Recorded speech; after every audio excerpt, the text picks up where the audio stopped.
Love logics.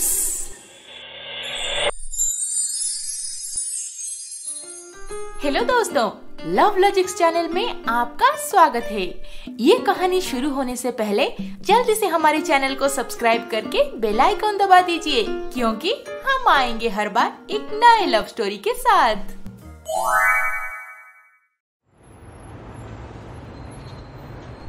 I'm sorry आद्या, मुझे गुस्सा नहीं होना चाहिए था तेरे पे, पर मेरा सिचुएशन ही ऐसा है कि मैं ना तो खुद के लिए कुछ कर पाती हूँ और ना ही किसी से मदद मांग पाती हूँ। तू अगर मुझे सब सच बोल देगी तो तेरा मन हल्का हो जाएगा। हो सके मैं तेरी मदद ना कर पाऊं, पर दोनों मिलके कुछ ना कुछ सॉल्यूशन तो निकाल ही लेंगे ना। बोल रिंकी, क्या हुआ है? क्या बताऊं तुझे, मैं कल ही घर से निकल आई थी और मुझे छोड़ने आए थे मेरे जीजू, पर वो मुझे यहाँ पे नहीं, बिना बताए एक होटल रूम में ले गए। Hotel room? हाँ आद्या, ये बस एक दिन की बात नहीं, पिछले कई सालों से मेरे साथ ये सब होता आ रहा है।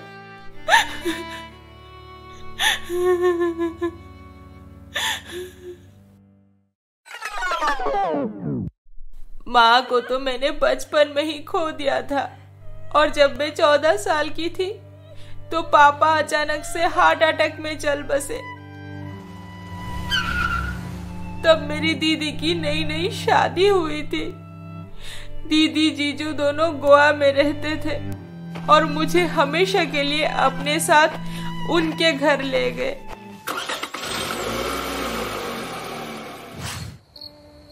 फिर एक रात,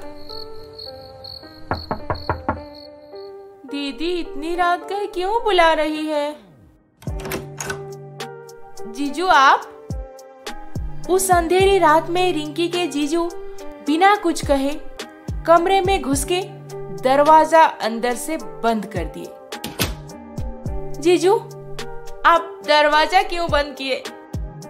रिंकी, मैंने सोचा तुम हमारे घर में अकेला फील कर रही होगी, तो मैं आज रात तुम्हारे साथ रह लूंगा। नहीं जीजू, आप जाइए यहाँ से, नहीं तो मैं दीदी को बुलाऊंगी। दीदी, दीदी! खबरदार, अगर इस बारे में तेरी दीदी को कुछ भी पता चला तो मैं तेरे साथ उसे भी इस घर से धक्का मार के निकाल दूंगा। फिर क्या, तेरी दीदी मेरे से अलग होने का दुख बर्दाश्त नहीं कर सकेगी और अपनी जान दे देगी। इसीलिए मैं जैसे बोलता हूँ चुपचाप करती जा, इसी में ही सबकी भलाई है। जीजू, ऐसे मत कीजिए, प्लीज प्लीज जीजू। चल, आज मैं तुझे एक नया खेल सिखाता हूँ। ऐसे ही शुरू होती है चाइल्ड अब्यूज। ज्यादातर टाइम हमारे जान पहचान के लोग ही ये घिनौना काम करते हैं। इसीलिए जितना हो सके अपने बच्चों को नजर के सामने रखिए और बिना डरे उन्हें ऐसी सिचुएशन से भागने की हिम्मत भी दीजिए। यहाँ पे रिंकी उसके दीदी को सारी बातें सच ना बोलकर बहुत बड़ी गलती कर दी। अब उसके जीजू बार बार उसके साथ गलत करने लगे। रिंकी चुपचाप बर्दाश्त करती गई। फिर एक दिन, थैंक गॉड, आईआईटी में हो गया मेरा। यस, अब तो यहाँ से भाग जाऊंगी। फिर कभी नहीं आना मुझे दीदी के घर, कभी नहीं।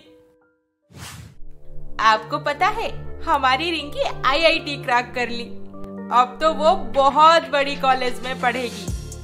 नहीं, हम रिंकी को किसके भरोसे बाहर जाने देंगे? यहीं पास में इतने अच्छे अच्छे कॉलेज हैं, यहीं से आगे की पढ़ाई कर लेगी वो। अरे, आप ये क्या बोल रहे हैं? मेरे पापा का सपना था कि रिंकी आईआईटी में पढ़े, और रिंकी खुद जी जान लगा के तैयारी की है, और आप मना कर रहे हैं?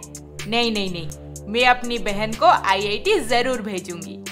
रिंकी की दीदी के जिद के सामने जीजू कुछ नहीं बोल पाए और आखिर में रिंकी पहुंच गई आईआईटी। मुझे लगा था यहाँ पे आने के बाद सब ठीक हो जाएगा, पर देख इस बार भी जीजू मुझे नहीं छोड़े।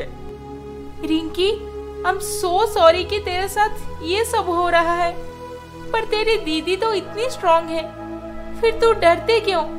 उन्हें सब कुछ सच बता देना। डर लगता है आद्या, अगर उन्हें सच पता चल जाएगा तो जीजू के साथ उनका झगड़ा होगा और दोनों हमेशा के लिए अलग हो जाएंगे। मैं चाहकर भी दीदी के साथ इस बारे में बात नहीं कर पाती। अरे, आप तो रिंकी को कल ही छोड़ के आने वाले थे, कहाँ रह गए? आपका फोन भी स्विच ऑफ बता रहा था। पिंकी, मेरा बैटरी डेड हो गया था और रिंकी को छोड़ने के बाद मेरा जो दोस्त है ना मुंबई में, रोहन, उससे मिलने चला गया। फिर वो रात को मुझे जबरदस्ती रोक लिया। कैसे आता बताओ? हाँ, अगर रोहन के घर पे रात में थे तो मोबाइल चार्ज कर सकते थे। अच्छा सुनो, मुझे आज ऑफिस थोड़ा जल्दी निकलना है, मेरे लिए ब्रेकफास्ट बना दो। हाँ ठीक है। पति के ऑफिस चले जाने के बाद पिंकी बिना देर किए रोहन को फोन लगाई। नमस्ते भाभी, इतने सालों के बाद मेरी याद आई। अरे, आप तो बस अपने दोस्त को ही याद करते हैं, हमें तो भूल ही गए हैं। अच्छा बोलिए, कल रात का पार्टी कैसा रहा? क्यों मजाक कर रही हो भाभी? आजकल वीकेंड में कहाँ पार्टी हो पाती है। जब से कोलकाता शिफ्ट हुआ हूँ, काम का प्रेशर बहुत बढ़ गया है। शादी के लिए लड़की भी नहीं ढूंढ पाता। ओह अच्छा, आप अभी कोलकाता में हैं। फिर मुंबई वाला फ्लैट का क्या हुआ? उसे मैंने लास्ट ईयर बेच दिया भाभी। कोई ध्यान रखने वाला था नहीं और एक अच्छी डील मिल गई, बस। हाँ, बहुत अच्छा किया। वैसे हमारे यहाँ कब आ रहे हैं? पिंकी अब कंफर्म हो गई थी कि उसका पति प्रमोद उसे झूठ बोला है। वो रात को अपने दोस्त के पास नहीं, कहीं और था। इधर रोज की तरह रिंकी और आद्या शाम होते ही पढ़ाई में बिजी हो गए। Okay, give me an hour. मैं तैयार हो जाती हूँ, पहले तुम पैसे ट्रांसफर करो, फिर मुझे लेने आ जाना। सुनैना, तू कहाँ जाने वाली है? एक काम आ गया है, जाना पड़ेगा अभी। अरे यार, कल सेमेस्टर एग्जाम शुरू हो रहा है और तू आज बाहर जाएगी। ओह कम ऑन रिंकी, अब तू आद्या की तरह दादी अम्मा मत बन जा। मुझे अच्छी तरह से पता है कब क्या करना होता है। You get that? Okay, as you wish. रोज रात की तरह सुनैना अच्छे से सज धज के अपने काम पे निकल गई, पर रिंकी और आद्या कल के एग्जाम की तैयारी में लगे हुए थे। आद्या, मुझे सप्लाई चेन मैनेजमेंट में थोड़ा हेल्प कर देना, ये पेपर अभी तक खत्म नहीं हुआ।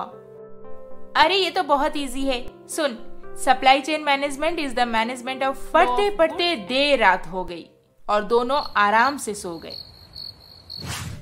और उधर सुनैना, काम तो खत्म हो गया, अब मुझे मेरे घर पे ड्रॉप कर दो। चल, तू कोई महारानी थोड़ी है जो तुझे पिक करने जाऊंगा, ड्रॉप करने जाऊंगा। ड्राइवर समझ के रखी है क्या? हाँ, मेरा काम हो गया, अब चल निकल निकल यहाँ से। इसके आगे क्या होने वाला है, ये जानने के लिए हमारा अगला एपिसोड देखना ना भूलें। और अभी तक आपने हमारे चैनल को सब्सक्राइब नहीं किया है तो जल्दी से सब्सक्राइब करके बेल आइकॉन दबा दीजिए। अरे अरे अरे अरे, इस वीडियो को लाइक, शेयर, कमेंट करना ना भूलें। जल्द ही मिलेंगे अगले एपिसोड के साथ। नमस्ते।